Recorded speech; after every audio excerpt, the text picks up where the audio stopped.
सोनी ने एक ऐसा सर्जिकल रोबोट बनाया है जो बहुत ही सटीकता के साथ माइक्रो सर्जरी कर सकता है। इसके प्रिसिशन को दर्शाने के लिए एक मकई के दाने में एक छोटा सा चीरा लगाया गया, जिसे इस रोबोट ने बेहतरीन तरीके से उसे बड़ी सटीकता के साथ सीला। इसे सुपर माइक्रो सर्जरी करने के लिए डिजाइन किया गया है, जिससे सर्जन्स 1 मिलीमीटर से भी कम डायमीटर वाली बेहद छोटी ब्लड वेसल्स और नसों पर ऑपरेशन कर सकते हैं, जिसके लिए आमतौर पर एक्सट्रीमली स्टेबल हाथों वाले स्पेशलिस्ट की जरूरत होती है। ये ऐसी पहली मशीन है जो ऑपरेट करते वक्त ऑटोमेटिकली टूल्स को एक्सचेंज करती हैं और इसको एनिमल सर्जरी में सक्सेसफुली टेस्ट भी किया गया है। वीडियो में बने रहें क्योंकि अब माइक्रो सर्जरी के फील्ड में एक तकनीकी चमत्कार देखने वाले हैं। स्वागत है दोस्तों आप सभी का इन्फोसिस चैनल में। जापान जैसे देश में वर्कफोर्स की इतनी कमी हो चुकी है कि मेडिकल प्रैक्टिशनर्स भी बड़ी मुश्किल से ही मिलते हैं, और जो बचे हैं मोस्टली एजेड हैं और उनके ऊपर काफी वर्कलोड है। ऐसे में सर्जरी जैसे हाईली स्किल्ड टास्क को प्रिसिशन के साथ एग्जीक्यूट करना एक चैलेंजिंग हो जाता है। सर्जिकल रोबोट्स की मदद से प्रिसिशन ऑपरेशन को कंडक्ट करना सर्जन्स के वर्कलोड को डेफिनेटली कम करता है और साथ ही ये एडवांस मेडिकल सर्विस प्रोवाइड करता है। इसी के चलते सोनी ने एक ऐसा प्रोटोटाइप डेवलप किया है जो माइक्रो सर्जिकल प्रोसीजर्स को बड़ी सटीकता के साथ एग्जीक्यूट करता है। ऐसे ही एक प्रोसीजर को कंडक्ट करके सोनी ने इसके प्रिसिशन को दर्शाया। यहाँ एक रियल लिविंग बीइंग की जगह एक मकई के दाने को लिया गया, जिसमें एक छोटा सा चीरा लगाया गया और फिर इस रोबोट ने बेहतरीन तरीके से उसे बड़ी सटीकता के साथ सीला। इस तरह के सर्जरी जैसे कि ब्लड वेसल्स और नर्व्स पर ऑपरेट करने के लिए आमतौर पर एक्सट्रीमली स्टेबल हाथों वाले स्पेशलिस्ट की जरूरत होती है और अक्सर वे अपना काम माइक्रोस्कोप से देखते हुए करते हैं। इस प्रकार ये एक परफेक्ट फील्ड है जहां रोबोटिक असिस्टेंट का इस्तेमाल किया जा सकता है।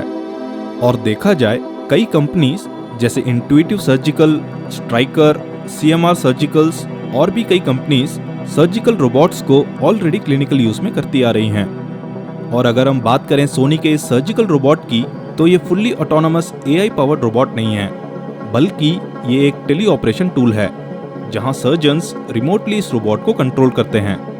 लेकिन इस मशीन की खास बात यह है कि इसे ऑपरेट करने के लिए एक्सट्रीमली स्टेडी हाथों वाले स्पेशलिस्ट की जरूरत नहीं है। इनफैक्ट फरवरी 2024 में आईची मेडिकल यूनिवर्सिटी द्वारा एक एक्सपेरिमेंट कंडक्ट किया गया था, जहां सर्जन्स और दूसरे मेडिकल प्रैक्टिशनर्स जो माइक्रो सर्जिकल प्रोसीजर्स में स्पेशलिस्ट नहीं हैं, उन्होंने इस प्रोटोटाइप को यूज करके एनिमल ब्लड वेसल जिसकी डायमीटर लगभग 0.6 mm की थी, उसे सक्सेसफुली जोड़ा।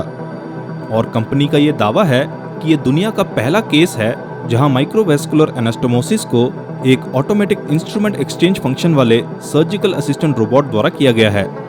यहां तक कि स्किल्ड फिजिशियंस को भी इस टेक्निक में महारत हासिल करने के लिए कई सालों की एक्सटेंसिव ट्रेनिंग से गुजरना पड़ता है। यानी ये सर्जिकल रोबोट एक वाइड रेंज के लोगों को इस तरह के टाइनी और सेंसिटिव काम को हैंडल करने में हेल्प करेगा। ये उनके वॉबलिंग और शेकी हैंड मूवमेंट को कंट्रोल करके एक प्रिसाइज सर्जरी एग्जीक्यूट करने में हेल्प करेगा। ये remote surgery device low latency के साथ आता है, जिसमें सर्जन्स एक squeeze sensitive pen like controllers का इस्तेमाल करते हैं और रियल टाइम इफेक्ट्स को एक stereoscopic 4K 3D camera system के थ्रू देखते हैं। सोनी का कहना है कि वो इस मशीन को बेहतर बनाने और इसकी इफेक्टिवनेस को वेरीफाई करने के लिए रिसर्च एंड डेवलपमेंट जारी रखेगी और इवेंचुअली रोबोटिक टेक्नोलॉजीज प्रोवाइड करके चिकित्सा के विकास में योगदान देने की आशा रखती है। सो दोस्तों, आपका क्या कहना है इस सर्जिकल रोबोट के बारे में? कमेंट सेक्शन में अपना ओपिनियन जरूर शेयर करें और ऐसे ही इंफॉर्मेटिव वीडियोस के लिए इन्फोसिस चैनल को सब्सक्राइब करें। मिलते हैं आपसे अगले वीडियो में। अपना कीमती समय देने के लिए धन्यवाद।